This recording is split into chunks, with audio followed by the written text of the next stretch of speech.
देव दानव गंधर्वा यक्षरक्षस किन्नरा वंगयारिं नमन्सन्ति दुःखरं चेतरन्तितम्। कोई भी भाई बहन बताओ, ये आगम गाथा कौन से आगम की है? सुनी तो सबने होगी।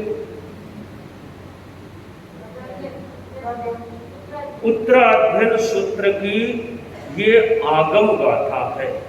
भगवान महावीर कहते हैं देव, दानव, गंधर्व, यक्ष, राक्षस, किन्नर, भूत और पिशाच, यह भी जो व्यंतर गति के देव हैं, जो आसानी से किसी को वंदन नहीं करते, किसी को नमस्कार नहीं करते, किसी को साता पहुंचाने का भाव नहीं रखते, फिर भी ये ब्रह्मचारी पुरुष को बार बार नमन करते हैं, वंदन करते हैं। बंधु, 25 बोल का 7वां बोल है शरीर 5, और शरीर 5 में 2 शरीर ऐसे हैं कि जब तक हमारी आत्मा बुद्ध, मुक्त और सिद्ध नहीं बनती है, वो 2 शरीर हमारी आत्मा के हमेशा लगे रहते हैं। उन 2 शरीरों का नाम है, एक तेजस शरीर और दूसरा। जो तेजस शरीर है, वह तेजस शरीर शक्ति का आधार है। दुनिया में जितनी भी शक्तियां हैं, अगर उन शक्तियों का निर्माण किसी से होता है तो वह एकमात्र शक्ति है जिसे तेजस शरीर कहा जाता है। तेजोलेशिया भी तेजस शरीर से ही प्रकट होती है और अन्य शक्तियों का संबंध भी तेजस शरीर के साथ में होता है।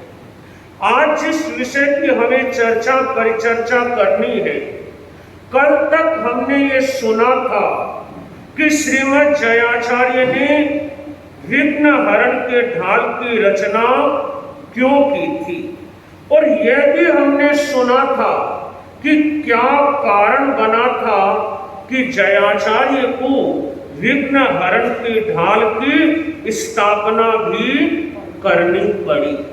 बंधुओं, मैंने पूर्व में भी प्रवचन में कहा था कि उपद्रव के मुख्य 4 प्रकार होते हैं। मैं पुनः उन 4 प्रकारों में नहीं जाऊंगा, मगर 4 प्रकार में एक प्रकार होता है जिसे दैविक उपद्रव कहा जाता है। आगमकार ने दैविक उपद्रव का भी कई कारणों से विवेचन किया है कि देवता भी इस मृत्यु लोक पर आते हैं, मगर आने के कारण अलग अलग होते हैं। वो लगाव के कारण भी आते हैं और बदले की भावना के कारण भी आते हैं।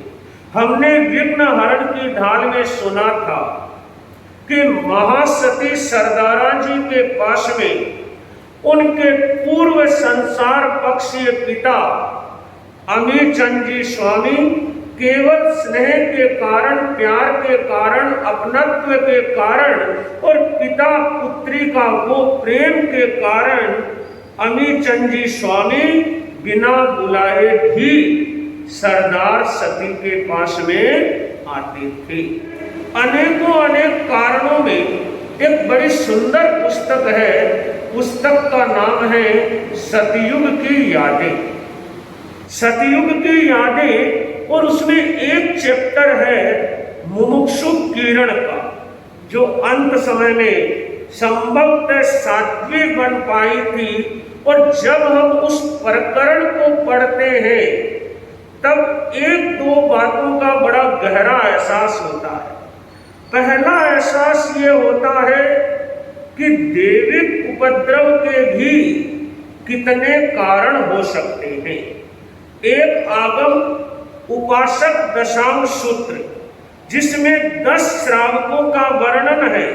10 श्रावकों में 6 श्रावक धर्म से इसीलिए विचलित हो गए थे कि वो दैविक उपद्रव का सामना करने में सक्षम नहीं थे।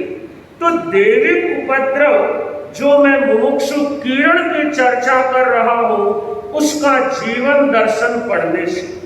दूसरी पुस्तक का नाम बताता हूं, दीर्घ तपस्विनी साध्वी पन्ना जी। और पन्ना जी के साथ में एक साध्वी थे गोरा जी।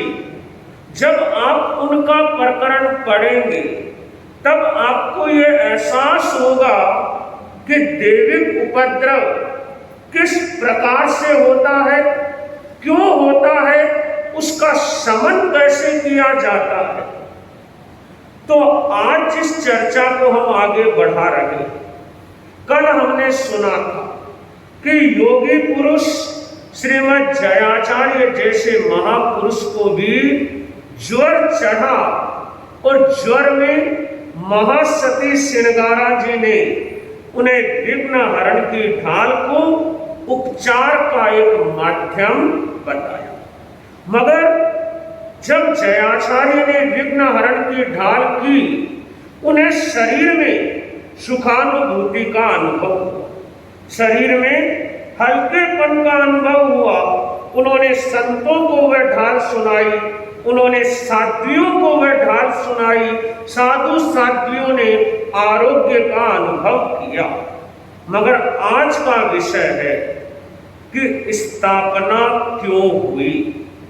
तो इतिहासकार बताते हैं कि महासती श्रृंगारा जी जब उस उपाश्रय में पधारी थी, वह उपाश्रय जिसे आज तेरापंथ भवन कंटालिया कहा जाता है, और उपाश्रय में जब श्रृंगार सती पधारी तो वहां पर प्रत्यक्ष अधिष्ठायक देव मणिभद्र जी महाराज ने यक्ष सेनाधिपति श्री मणिभद्र जी महाराज ने उनकी अगवानी की, और अगवानी के 3 पुष्ट प्रमाण देखे गए। पहला पुष्ट प्रमाण था कि केसर की बरसात होना।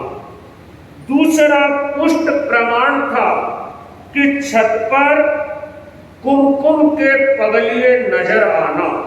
और तीसरा पुष्ट प्रमाण था कि केसर और चंदन का स्वस्तिक खुली आंखों से नजर आना। और जब महासती श्रृंगारा जी उस उपाश्रय में पधारी, मणिभद्र महाराज ने उनका स्वागत किया। अब विचार यह है, क्या मणिभद्र स्वामी के कहने से श्रृंगार सती ने जयाचार्य को निवेदन किया, या यक्ष सेनाधिपति मणिभद्र जी ने स्वयं जयाचार्य को निवेदन किया? चाहे किसी ने भी निवेदन किया हो, पर जयाचार्य एक महापुरुष ऐसे थे जिनके लिए हम कह सकते हैं पर दुख कातर संकट मोचक। पर दुख कातर संकट मोचक, ये 2 विशेषण उसी व्यक्ति के लगते हैं। पर दुख कातर यानी जो दूसरों के दुख को काटने वाला। बंधुओं, बाहर से व्यक्ति को काटना, किसी चढ़ते हुए की टांग खींचना बहुत आसान है।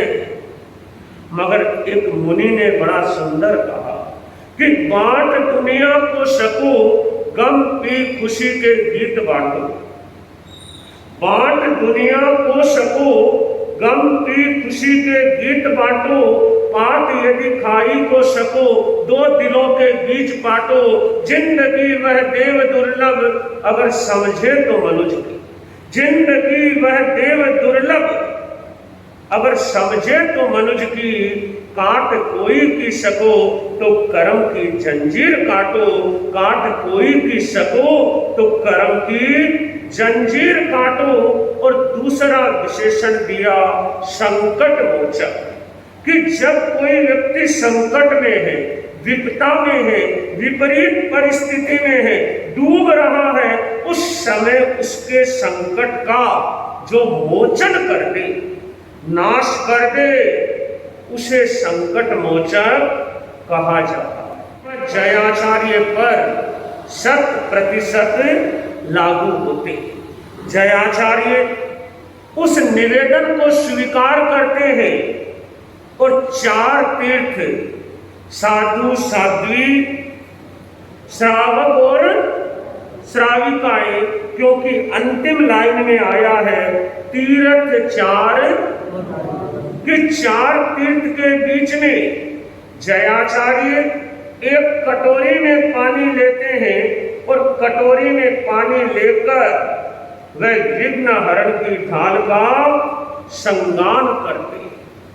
संगान करने के बाद उस कटोरी भरे पानी को लेकर वह उपाश्रय की छत पर पधारते हैं और उस कलवाणी को श्रीमद् जयाचार्य जैसे महापुरुष स्वयं अपने हाथों से 10 दिशाओं में उसका छिड़काव करते, यानी 4 दिशा, 4 विदिशा, एक ऊर्ध्व दिशा और एक अधो दिशा।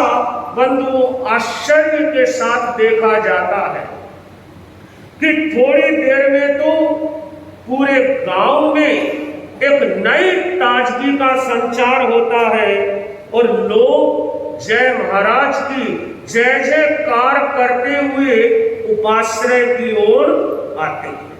तब जयाचार्य अंतिम पद्य में लिखते हैं विघ्न हरण स्थापना। अब इसका नाम उसी दिन से विघ्न हरण की ढाल क्यों पड़ा? पहले नाम क्या था?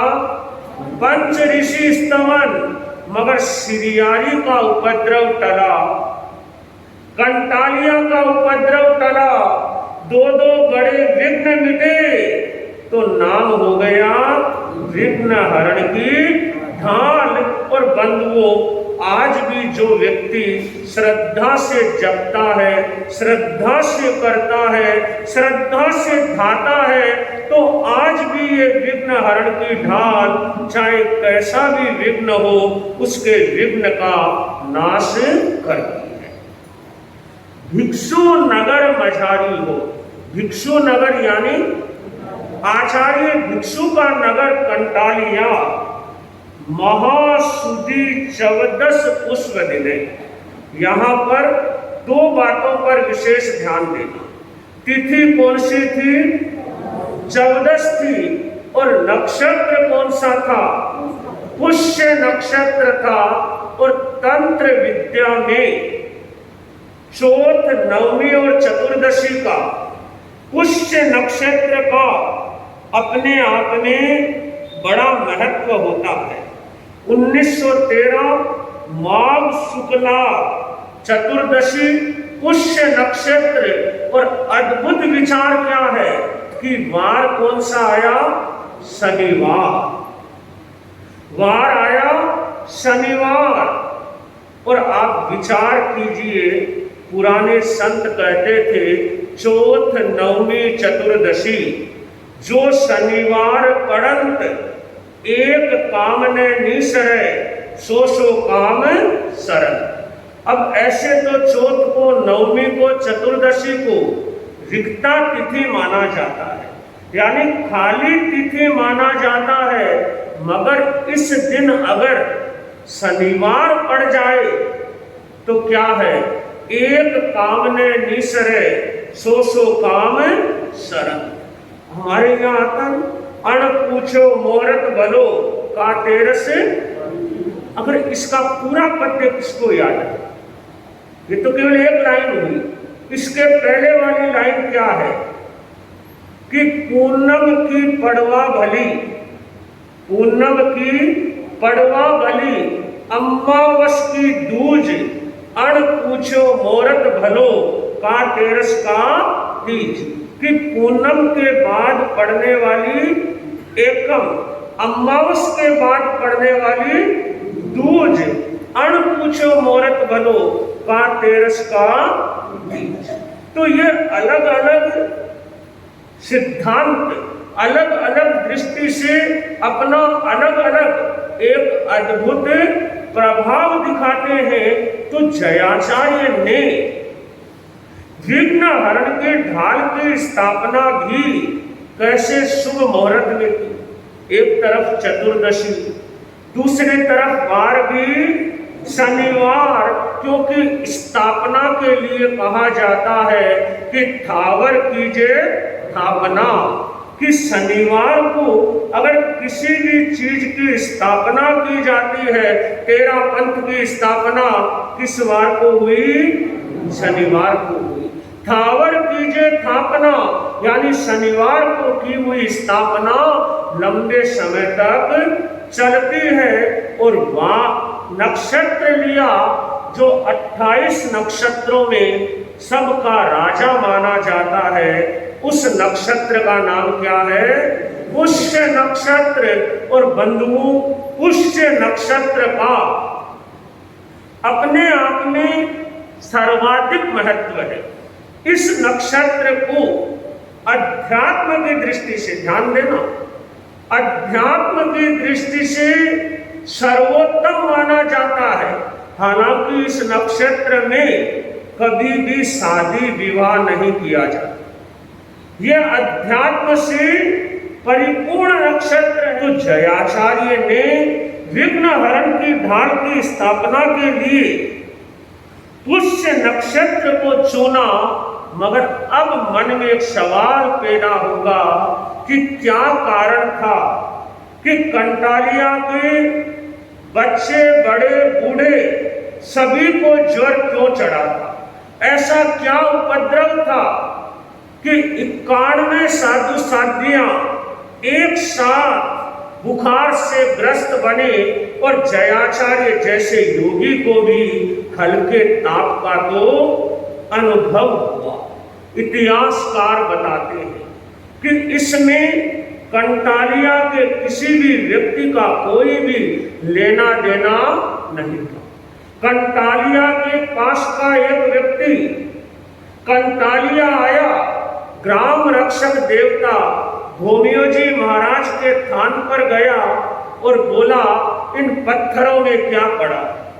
लोगों ने बहुत समझाया, बुझाया, अच्छी सीख दी कि देखो, मानना और न मानना ये मेरा विचार है, मगर किसी का अपमान करना ये मेरा अधिकार नहीं है। मैं किसी को सम्मान दूं न दूं ये मेरा अपना विचार है, मेरी मान्यता है, मगर मैं किसी का अपमान करूं ये उचित नहीं है।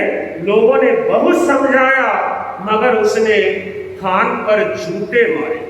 लोगों ने कहा, भाई पागल हो जाएगा, देवी देवताओं की आराधना बहुत महंगी पड़ती है, इसीलिए साधु साध्वियां भी प्रतिक्रमण में प्रतिदिन क्या बोलते हैं? देवाणम आशायनाय देवीणम आशायनाय, कि मैंने देवताओं की आराधना की हो, मैंने देवियों की आसाधना की हो, क्योंकि किसी की आसाधना का परिणाम एक छोटी सी चिंटी की भी हम आसाधना क्यों करें?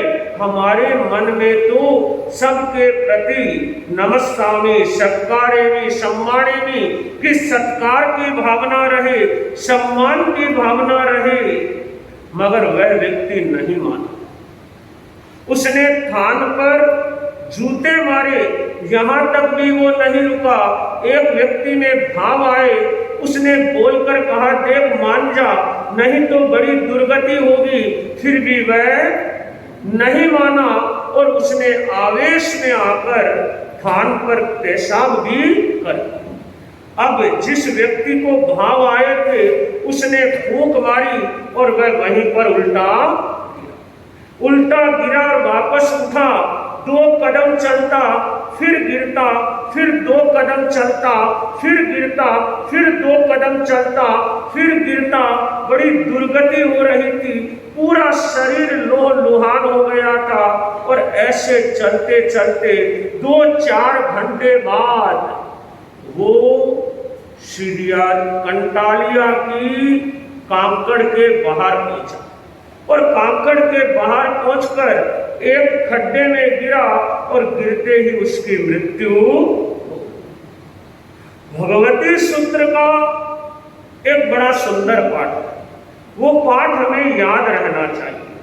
जे लेसे मरई ते लेसे उई, कि जीव जिस लेसिया में मरता है उसी लेसिया में जन्म लेता है।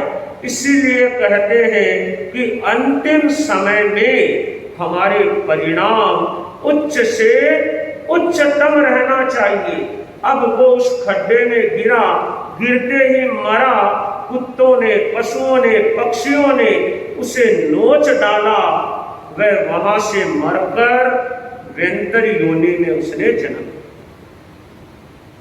और जब वेंतर योनि में जन्म लिया उसने कंटालिया शहर को देखा और वेंतर देवों को न जाने भगवान जाने, उनको आनंद आता है दूसरों को सताने में, दूसरों को परेशान करने में। उनका सताना ध्येय नहीं होता, मगर जब वो दूसरों को सताते हैं तो उनको आनंद की अनुभूति होती है, ऐसा तत्व ज्ञान में बताया जाता है। अब उसने कंटालिया को देखा और देखकर वह पुराना विद्रोह जगा, प्रतिशोध की भावना जगी। मैं बार बार खमत खावड़ा पर बल क्यों देता?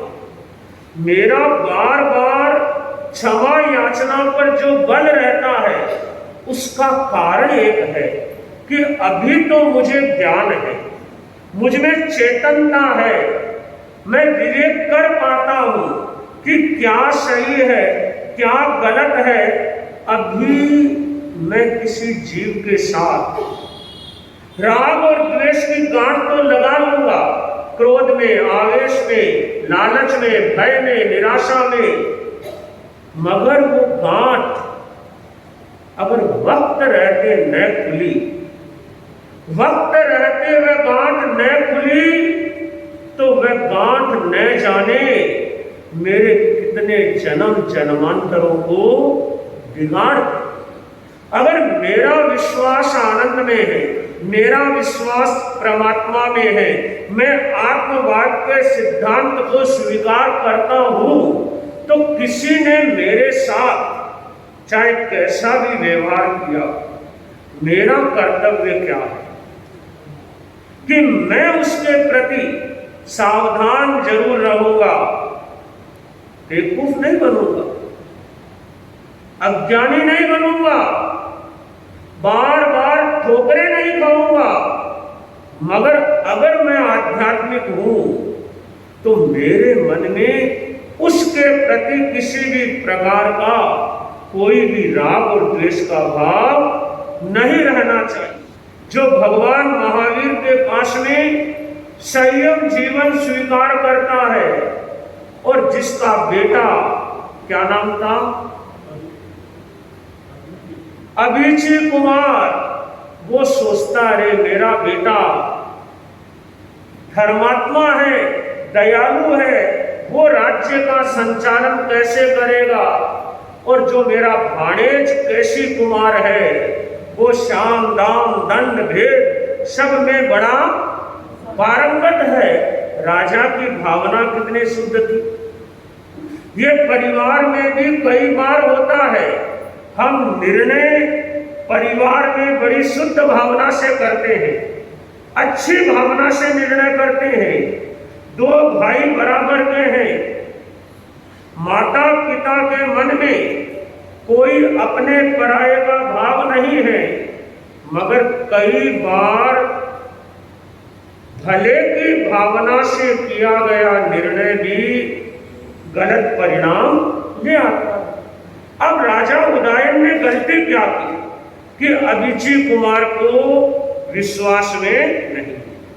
यही निर्णय अगर वो राजा अभिची कुमार को विश्वास में लेकर करता तो संभवतः इतनी बड़ी घटना नहीं करता। अब जैसे ही अभिची को पता चला और अभिची घर बार छोड़कर निकल गई।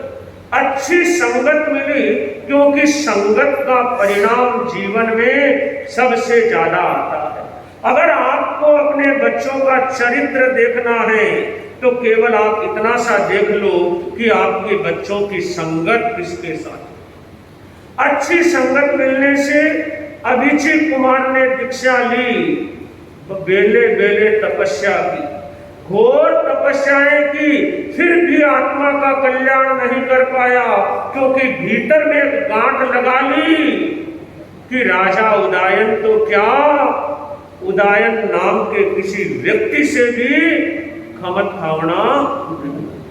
बंधुओं, ये सामायिक, ये संवर, ये तपस्या, ये प्रवचन, इससे पहले भीतर की शुद्धि अनिवार्य है।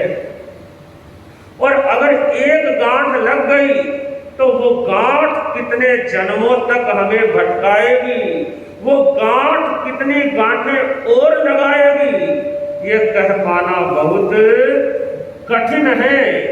इसलिए समय रहते अपनी आत्मा की परीक्षा करो।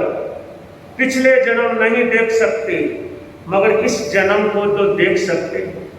जो जो गांठ है, जो जो भाव है, अशुद्ध भाव को कैसे निकाला जा सकता है, आत्मा को कैसे शुद्ध और पवित्र बनाया जा सकता है। नहीं तो विचार करो कि उसने देवी देवता की आसाधना की, खड्डे में गिरकर मरा, वेंतर योनि में जन्म लिया, वापस कंटालिया को देखा, वापस उपद्रव किया, और न जाने उस आत्मा ने कितने कर्मों का बंधन कर दिया। हम विचार करें, विघ्न हरण स्थापना, भिक्षु नगर मजारी हो, महासुदी चौदस पुख देने, कीदी हरक अकारी हो, ताश सिख वचधारी हो, तीरथ चार मजारी हो, थाना 91 तिवारी हो। यानी 91 कौन थे? साधु साध्वियां, भजो मुनि गुणारा भंडारी हो। इन्हीं भावों के साथ मैंने आज तक संपूर्ण विघ्न हरण की ढाल में कोई भी भगवान महावीर की आज्ञा के विरुद्ध किसी भी प्रकार का वचन किया हो, या विघ्न हरण की ढाल की विवेचना में किसी प्रकार की असाधना हुई हो, तो मैं 3 करण 3 योग से क्षमा याचना